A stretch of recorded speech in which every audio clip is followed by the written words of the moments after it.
Hey y'all, Bruce Petro with Ask Handyman Bruce and Home Maintenance Solution. I got another quick one for you today. I'm at a rental house and I am looking at a furnace because it said there's no airflow. Well, here's the problem. So I took the fan out here, pulled it out of the cabinet, and I'm just noticing, and I already picked out quite a bit of stuff actually. There were some big things I could grab with my hands, but look at the fins there, how they're impacted with so much debris.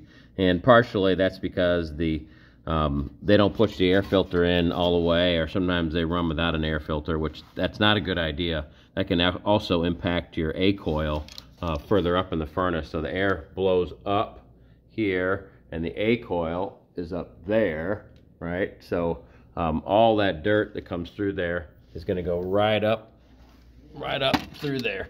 And look how dirty it is back in here too. So these are all reasons why you could have less airflow in your furnace. So what I'm going to do is I'm going to go through here and I'm going to clean out these fins, put the fan back in. I'm going to clean out the cabinet inside here and get the air filter fit in nicely. I'm also going to take a peek up there and see if we have any serious issues on the A coil.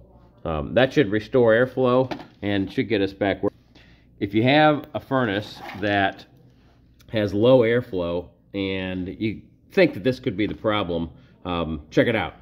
All right, hope that helps. Please like our videos and subscribe to our channel, and you get all kind of tips as I go through my life and make repairs. I'll bring you along the way. Take care.